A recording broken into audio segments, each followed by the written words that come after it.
Hello, എന്തൊക്കെയുണ്ട് വിശേഷം? എല്ലാവരും സുഖമായിട്ടിരിക്കുന്നോ?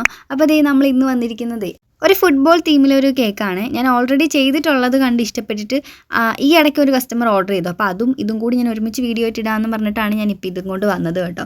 അപ്പോൾ അത് നമ്മുടെ ക്രീമിൻ്റെ കൺസിസ്റ്റൻസി വന്നിട്ട് ഇങ്ങനെയാണ്. അതിങ്ങനെ തലകുത്തനെ പിടിക്കുമ്പോഴത്തേക്കും മറിഞ്ഞ് താഴ്പോട്ട് പോകത്തില്ല. അതാണ് ഈ ക്രീമിൻ്റെ കറക്റ്റ് കൺസിസ്റ്റൻസി എന്ന് പറയുന്നത്. ഞാനത് കാണിച്ചു തന്നെ കേട്ടോ. അപ്പോൾ നമ്മുടെ ചോക്ലേറ്റ് കേക്ക് ആയിരുന്നു കേട്ടോ. ഞാനിങ്ങനെ 4 ലെയറായിട്ടൊന്ന് കട്ട് ചെയ്ത് കൊടുത്തിട്ടുണ്ടായിരുന്നു. അത്യാവശ്യം ഹൈറ്റ് ഉള്ളൊരു കേക്കായിരുന്നു. അതാണ് ഞാനിങ്ങനെ 4 ലെയറായിട്ട് കട്ട് ചെയ്തത് കേട്ടോ. എന്നിട്ട് നമ്മൾ ഷുഗർ സിറപ്പ് വെച്ച് വെറ്റ് ചെയ്തിട്ട് ഫില്ലിങ്സ് ഒക്കെ കൊടുത്തൊന്ന് റെഡിയാക്കി എടുത്തിട്ടുണ്ടായിരുന്നേ. പിന്നെ ഞാൻ പറഞ്ഞല്ലോ ഫുട്ബോൾ തീമായിരുന്നെന്ന്. അപ്പോൾ അതിന് വേണ്ടിയിട്ട് കുറച്ച് പ്രിൻ്റൊക്കെ എടുക്കാനുണ്ടായിരുന്നു. പ്രിൻ്റെല്ലാം എടുത്ത് ഞാൻ വെച്ചിട്ടുണ്ടായിരുന്നു. ഞാൻ എപ്പോഴും പ്രിൻ്റ് എടുക്കുന്ന ഷോപ്പിൽ നല്ല ഇത്തവണ പ്രിൻ്റ് എടുത്തത്.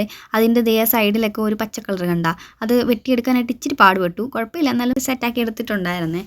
ഇത് നമ്മൾ ഫ്ലെക്സ് പ്രിൻ്റൊക്കെ എടുക്കുന്ന ഷോപ്പുണ്ടല്ലോ, അവിടെ പോയിട്ട് ഇങ്ങനെ പ്രിൻ്റ് എടുക്കാൻ പറ്റും. ഞാൻ എടുക്കുന്നത് കേക്കിൻ്റെ സാധനങ്ങൾ മേടിക്കുന്ന ഷോപ്പിൽ തന്നെ പ്രിൻ്റ് എടുത്ത് കിട്ടുമല്ലോ, അങ്ങനെ എടുത്തതാണ്. ഇത് എഡിബിൾ അല്ല, നോൺ എഡിബിൾ ആണ്. ഇതിനെക്കുറിച്ച് ഡീറ്റെയിൽ ആയിട്ട് വീഡിയോ ഞാൻ ഓൾറെഡി ചെയ്തിട്ടുണ്ട് കേട്ടോ. പിന്നെ കുറച്ച് വുഡൻ സ്റ്റിക്ക് എടുത്തിട്ടുണ്ടായിരുന്നു. അത് ദേ കേക്കിൽ ഇതുപോലെ ഇങ്ങനെ കുത്തി ഇറക്കി വെച്ചിട്ടുണ്ട്. എന്താണെന്ന് വെച്ചാൽ കേക്ക് ഡെലിവറി ചെയ്യുന്ന ടൈമിൽ തെന്നി പോവുകയോ ചിരിഞ്ഞ് പോവുകയോ ഒന്നും ചെയ്യാതിരിക്കാൻ വേണ്ടിയിട്ടാണ് സ്റ്റിക്ക് നമ്മളിങ്ങനെ കുത്തി വെച്ച് കൊടുക്കുന്നത്. പിന്നെ നമ്മൾ പൈപ്പിംഗ് ബാഗിൽ ക്രീം ഇട്ടിട്ടാണ് ക്രീം അപ്ലൈ ചെയ്ത് കൊടുക്കുന്നത്. എന്നാന്ന് വെച്ചാൽ നമുക്ക് നല്ല പെട്ടെന്ന് തന്നെ ഫിനിഷ് ചെയ്ത് നല്ല ക്ലീൻ ആയിട്ടൊക്കെ നമുക്ക് കിട്ടും. അല്ലാതെ ക്രീം ഈ ബിഗിനേഴ്സൊക്കെ ആണെങ്കിൽ ക്രീം അപ്ലൈ ചെയ്ത് കൊടുത്തു കഴിഞ്ഞാൽ അവിടെ ഇവിടെയൊക്കെ എന്തോ കുറവ് പോലൊക്കെ തോന്നും. ഇതാകുമ്പോഴത്തേക്കും നമുക്ക് പെട്ടെന്ന് തന്നെ ഫിനിഷ് ചെയ്തെടുക്കാൻ പറ്റിയ ഒരു അടിപൊളി ട്രിക്കാണ് ഈ പൈപ്പിംഗ് ബാഗിൽ ക്രീം ഇട്ട് കൊടുത്തിട്ട് ഫില്ല് ചെയ്യുന്നത്. അത്യാവശ്യം ഹൈറ്റുള്ളൊരു സ്ക്രാപ്പർ യൂസ് ചെയ്തിട്ട് നല്ലപോലെ ഒന്ന് ഫിനിഷ് ചെയ്ത് കൊടുക്കുകയാണെങ്കിൽ നമുക്ക് നല്ല നീറ്റായിട്ട് നമുക്കിത് ഇതുപോലെ നല്ല പെർഫെക്റ്റ് ആയിട്ടൊക്കെ കിട്ടും. പിന്നെ നമ്മൾ നേരത്തെ പ്രിൻ്റ് എടുത്ത് വെച്ച സാധനം ഉണ്ടല്ലോ, അത് നമുക്ക് ടൂത്ത് പിക്കിൻ്റെ ബാക്കിൽ ഡബിൾ സൈഡ് ടേപ്പ് വെച്ച് ഒന്ന് ഒട്ടിച്ച് കൊടുത്തിട്ട് ഒന്ന് കുത്തി വെച്ച് കൊടുക്കാം കേട്ടോ. അപ്പോൾ അതിൻ്റെ സൈഡിലായിട്ട് ഇത് ഈ ഒരു ഡിസൈൻ ചെയ്ത് കൊടുക്കണമായിരുന്നു. ഞാനത് കട്ട് ചെയ്തെടുത്തിട്ട് സൈഡിൽ പതുക്കെ നല്ല സൂക്ഷിച്ചൊക്കെ ഒന്ന് വെച്ച് കൊടുത്തിട്ടുണ്ടായിരുന്നേ. അപ്പോൾ ഒരു ചെറിയ പോർഷൻ ഇങ്ങനെ മുകളിലോട്ട് പൊങ്ങി നിൽപ്പുണ്ടായിരുന്നു. ഞാനത് ഇതുപോലെ മടക്കി അകത്തോട്ട് വെച്ചിട്ടുണ്ടായിരുന്നു. അങ്ങനെ ഒന്ന് റെഡിയാക്കി എടുത്തിട്ട് നമ്മൾ ആ സ്റ്റിക്ക് ഉണ്ടല്ലോ അതെല്ലാം ഒന്ന് കുത്തി വെച്ച് കൊടുത്തിട്ട് ഒന്ന് റെഡിയാക്കി എടുത്തിട്ടുണ്ടായിരുന്നു. ഞാനിപ്പോൾ വീഡിയോ എടുത്തോണ്ടിരിക്കുന്ന സ്ഥലത്ത് ലൈറ്റിൻ്റെ ചെറിയൊരു ഇഷ്യൂ ഉണ്ടായിരുന്നു. അതുകൊണ്ട് ഞാൻ ലൈറ്റുള്ളിടത്തോട്ട് ഞാൻ ചെറുതായിട്ടൊന്ന് മാറ്റിയിട്ടുണ്ടായിരുന്നു. അതാണ് ഒരു ലൈറ്റ് കളർ ചേഞ്ച് വന്നത് കേട്ടോ. പിന്നെ നമ്മൾ ഇതേ സാധനങ്ങളെല്ലാം പതുക്കെ ഒന്ന് കുത്തി വെച്ച് കൊടുത്തിട്ടുണ്ടായിരുന്നു. അങ്ങനെ എല്ലാ സാധനങ്ങളും ഹാപ്പി ബർത്ത്ഡേ ടോപ്പറും എല്ലാ സാധനങ്ങളും വെച്ചൊന്ന് റെഡിയാക്കി സെറ്റാക്കി എടുത്തിട്ടുണ്ടായിരുന്നു. ഫുട്ബോൾ ലവേഴ്സിനൊക്കെ ഭയങ്കരമായിട്ട് ഇഷ്ടപ്പെടുന്നൊരു തീമും കൂടിയല്ലേ. അപ്പോൾ ആർക്കെങ്കിലും ഇങ്ങനത്തെ ഡിസൈൻസൊക്കെ ചെയ്ത് നോക്കാൻ ആഗ്രഹം ഉണ്ടെങ്കിൽ ഫോണ്ടൻ്റ് അല്ലാതെ നമുക്ക് പ്രിൻ്റ് എടുത്തിട്ട് ഇതുപോലെ ചെയ്ത് കൊടുക്കാവുന്നതേ ഉള്ളൂ കേട്ടോ. വേറെ ഡിസൈൻസ് ഒന്നും വരുന്നില്ല, സിമ്പിളായിട്ട് തന്നെ നമുക്ക് സെറ്റാക്കി എടുക്കുകയും ചെയ്യാം. അവർ പറഞ്ഞത് ഇങ്ങനത്തെ ഒരു മോഡലായിരുന്നു റെഫറൻസ് ആയിട്ട് തന്നിട്ടുണ്ടായിരുന്നത്. അപ്പോൾ അതുപോലൊക്കെ തന്നെ സെറ്റാക്കി എടുത്തിട്ടുണ്ട്.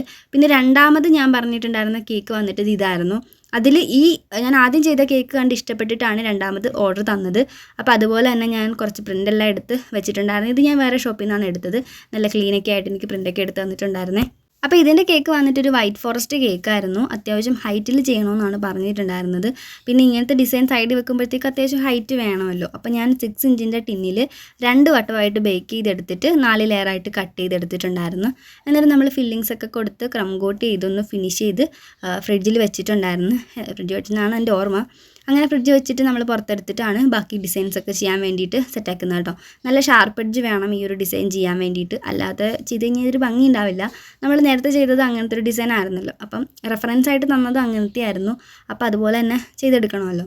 അപ്പോൾ അതേ കളറിൽ വൈറ്റ് തന്നെയാണ് ചെയ്തിട്ടുള്ളത്. പിന്നെ നമ്മൾ ആ ഡിസൈൻ ഉണ്ടല്ലോ അത് ഇതുപോലെ മറ്റേതുപോലെ തന്നെ സൈഡിൽ ഇങ്ങനെ ഒന്ന് വെച്ച് കൊടുത്തിട്ടുണ്ടായിരുന്നു. മറ്റേത് ഞാൻ സൈഡിലാണ് വെച്ചത്, ഇത് ഞാൻ സെൻറ്ററിലാണ് വെച്ച് കൊടുത്തത്. അത്രയും വ്യത്യാസമേ ഉള്ളൂ. പിന്നെ നമ്മൾ ജേഴ്സി പ്രിൻ്റ് എടുത്തിട്ടുണ്ടായിരുന്നു. അതിൽ CK എന്നും 17 എഴുതണമെന്ന് പറഞ്ഞിട്ടുണ്ടായിരുന്നു. അതൊക്കെ അതുപോലെ തന്നെ ചെയ്തിട്ടുണ്ട്. പിന്നെ ഒരു ബോളും ബർത്ത്ഡേ ടോപ്പറും അതുപോലെ തന്നെയാണ് ഇത് ചെയ്ത് കൊടുത്തിരിക്കുന്നത്. വേറെ ഡിസൈൻസ് ഒന്നും ചെയ്തിട്ടില്ല. പിന്നെ എൻ്റെ കസിൻ പറഞ്ഞ ഓർഡർ ആയിരുന്നു. അപ്പോൾ ആൾക്ക് സൈഡിൽ വെച്ചാലും കുറച്ചുകൂടി ഭംഗിയായിട്ട് എനിക്ക് തോന്നിയത് നടുക്ക് വെച്ചതായിരുന്നു. അപ്പോൾ വീഡിയോ ഇഷ്ടപ്പെട്ട സബ്സ്ക്രൈബ് ചെയ്ത് സപ്പോർട്ട് ചെയ്യാം കേട്ടോ. അപ്പോൾ ഓക്കെ, ബൈ ബൈ.